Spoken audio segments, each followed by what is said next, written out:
Assalamualaikum warahmatullahi wabarakatuh. Perkenalkan, saya Leni Olivia dari Fakultas Psikologi UIN Raden Fatah Palembang yang pada kesempatan berbahagia ini bertugas sebagai moderator yang akan memandu sesi presentasi pada kali ini. Pada sesi ini, saya tentunya tidak sendiri. Saya bersama rekan-rekan peneliti yang juga terlibat langsung dalam penyusunan, pengumpulan data, dan analisis penelitian kami. Di antaranya yaitu Nazila Andini, Zulaika Aurora Valencia, Lala Celara Anggun Pratiwi, dan Aulia Saskia Wibowo. Oke, sebelum memasuki pemaparan materi yang lebih dalam, di sini saya akan membahas dulu mengenai latar belakang atau pendahuluan, di mana menghafal Al-Quran ini merupakan tradisi penting dalam Islam yang sudah dilakukan sejak masa sahabat Nabi hingga sekarang. Aktivitas ini tidak hanya dianggap sebagai ibadah, tetapi juga sebagai sarana pembentukan karakter, kepribadian, dan arah hidup seseorang. Dalam konteks pendidikan Islam modern, kegiatan tahfiz ini semakin berkembang melalui hadirnya banyak rumah tahfiz yang menyediakan lingkungan yang kondusif untuk menghafal Al-Quran. Salah satu lembaga tersebut adalah Rumah Tahfiz Kiai Muara Ogan Palembang, tepatnya berada di Kertapati, yang membimbing santri untuk menghafal, mempelajari, dan mengamalkan ayat-ayat Al-Quran dalam kehidupan sehari-hari. Pada santri rumah tahfiz ini, aktivitas menghafal tidak hanya dilakukan sebagai rutinitas, tetapi berkembang menjadi pengalaman spiritual yang mendalam. Santri di sini merasakan ketenangan batin setiap kali berinteraksi dengan ayat-ayat Al-Quran, baik ketika mengulang hafalan, menambah ayat baru, maupun saat merenungkan makna yang terkandung di dalamnya. Selain memberi ketenangan batin, tahfiz ini juga membuat santri merasa lebih terarah dalam menjalani kehidupan. Mereka mengaku lebih merasa memahami apa tujuan hidupnya dan apa yang harus dijaga dan bagaimana cara bersikap dalam situasi-situasi tertentu. Tidak hanya berdampak pada spiritualitas, kegiatan tahfiz ini juga membentuk aspek psikologis dan sosialnya. Santri ini belajar mengelola emosi ketika menghadapi kesulitan saat menghafal, menumbuhkan kedisiplinan dengan mengikuti jadwal murojaah yang ketat, serta membangun kesabaran saat menghadapi rasa bosan atau lupa pada hafalan Al-Quran tersebut. Kegiatan ini juga berpengaruh dalam hubungan sosial antara santri, seperti santri ini saling mendukung, saling mengingatkan hafalan, dan saling berusaha untuk memotivasi satu sama lain. Nah, melihat kompleksitas dari pengalaman santri tersebut, penelitian ini dilakukan untuk memahami secara lebih mendalam bagaimana aktivitas tahfiz rumah tahfiz ini nih mampu untuk membentuk makna hidup para santri, serta bagaimana pengalaman keagamaan mereka ini tercermin melalui 5 dimensi, yaitu 5 dimensi dari religiusitas oleh Cloak and Stark dan teori makna hidup oleh Viktor Frankl. Baiklah, selanjutnya saya serahkan kepada pemateri selanjutnya, yaitu Nazila Andini. Kepadanya disilahkan. Baiklah, selanjutnya saya akan menjelaskan tujuan penelitian.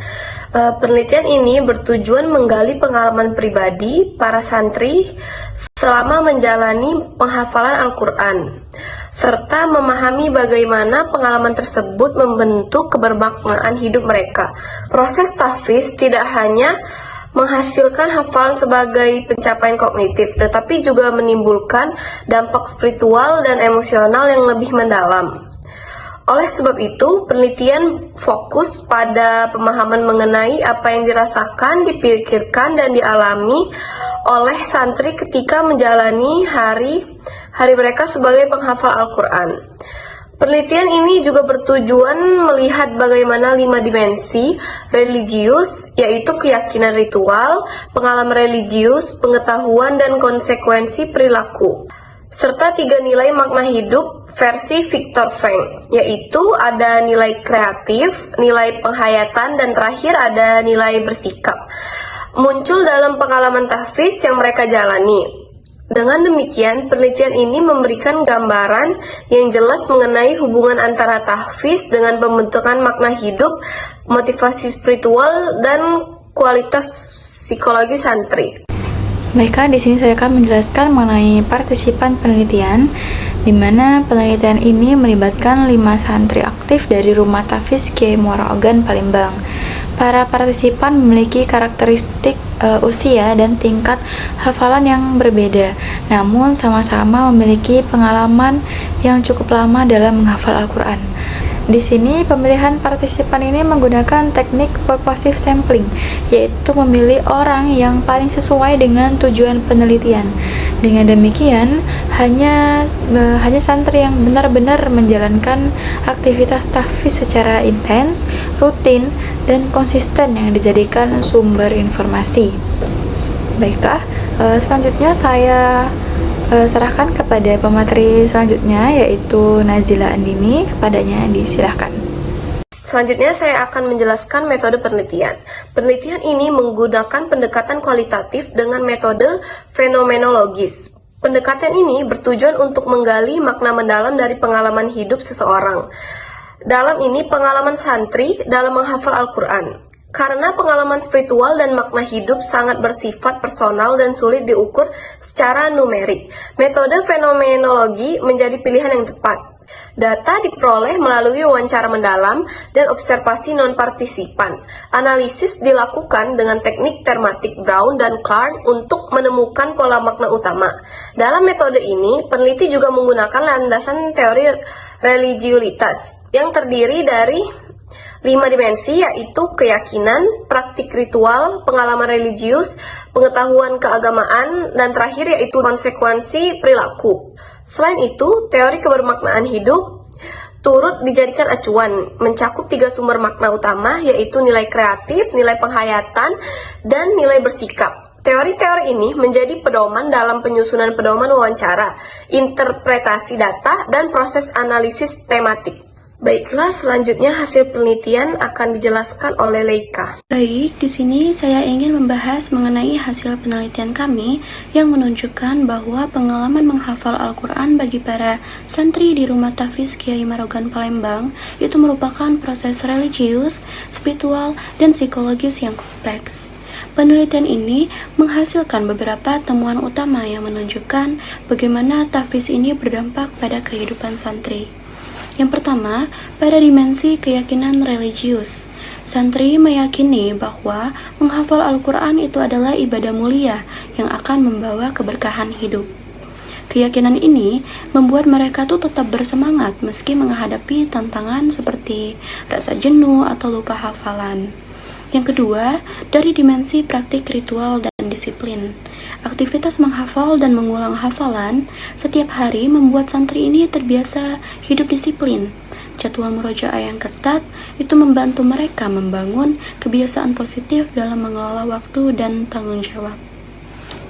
Yang ketiga, pada dimensi pengalaman religius, santri ini merasakan ketenangan batin, kedekatan dengan Allah, bahkan terkadang merasakan seolah ayat yang mereka hafalkan ini memberikan jawaban atas masalah yang sedang mereka alami. Nah, pengalaman ini memperkuat hubungan spiritual mereka. Yang keempat, dari dimensi pengetahuan religius. Para santri ini merasa bahwa pemahaman terhadap makna ayat itu membantu mereka memahami ajaran Islam secara lebih utuh. Mereka juga merasa terbimbing dalam mengambil keputusan sehari-hari. Yang kelima, pada dimensi konsekuensi perilaku, santri ini mengalami perubahan sikap, seperti menjadi lebih sabar, lebih tenang, tidak mudah marah, lebih berhati-hati dalam berbuat, dan lebih mampu mengendalikan diri. Selain dimensi religiositas, penelitian ini juga menunjukkan bahwa santri ini menemukan sumber makna hidup melalui 3 nilai Frankl, Yang pertama itu nilai kreatif, tampak ketika mereka merasa bahwa menghafal itu adalah bentuk kontribusi diri kepada agama. Yang kedua itu nilai penghayatan, muncul ketika mereka itu merasakan pengalaman spiritual yang menenangkan. Yang ketiga itu nilai bersikap, muncul ketika mereka itu menghadapi kesulitan hafalan, rasa malas atau kesedihan, dan tetap berusaha sabar serta ikhlas. Demikian pembahasan dari saya, Zulaika Arafransia, mengenai hasil penelitian kami pada Rumah Tahfiz Kiai Marogan. Selanjutnya, yaitu mengenai diskusi, akan dibahas oleh Lala Clara. Saya persilakan. Secara umum, temuan penelitian ini sesuai dengan teori Glaukenstadt bahwa religiulitas manusia tidak hanya dilihat dari ritual ibadah, tetapi juga dari keyakinan, pengalaman spiritual, pengetahuan, dan perubahan perilaku. Pada santri rumah tahfiz, semua dimensi tersebut tampak jelas dalam aktivitas yang mereka jalani. Keyakinan menjadi spiritual mereka, sementara praktik ritual memperkuat kedisiplinan. Pengetahuan religius memberikan ketenangan dan kedekatan dengan Allah, sedangkan pengetahuan membantu mereka memahami ajaran Islam lebih secara komprehensi.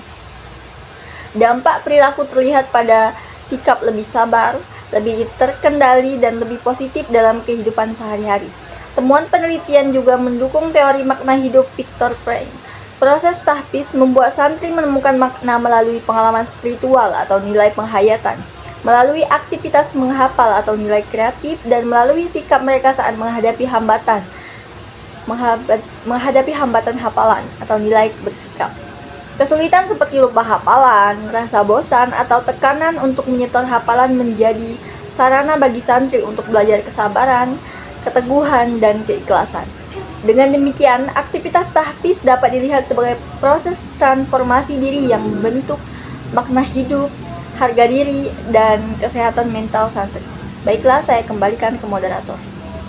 Di sini dapat disimpulkan bahwa menghafal Al-Quran adalah proses spiritual yang tidak hanya berdampak pada hafalan itu sendiri, tetapi juga membentuk kepribadian dan makna hidup para santri di Rumah Tahfiz Kiai Marogan, Palembang. Aktivitas tahfiz ini membuat santri memiliki keyakinan yang lebih kuat, rutinitas ibadah yang disiplin, pengalaman spiritual yang menenangkan, pemahaman keagamaan yang lebih mendalam, serta perubahan perilaku yang lebih baik. Proses ini juga memberikan makna hidup yang lebih Proses ini juga memberikan makna hidup melalui nilai kreatif, penghayatan, dan bersikap seperti yang dijelaskan oleh Viktor Frankl mengenai logoterapi atau kebermaknaan hidup. Nah, dengan demikian, rumah tahfiz ini menjadi fondasi penting dalam pembentukan karakter positif, ketegangan batin, dan tujuan hidup yang jelas pada diri santri tersebut. Baiklah, telah berakhir sesi pemaparan materi pada kali ini. Saya selaku moderator meminta maaf apabila ada salah kata maupun salah perbuatan. Kepada Allah saya mohon ampun. Saya akhiri. Wassalamualaikum warahmatullahi wabarakatuh.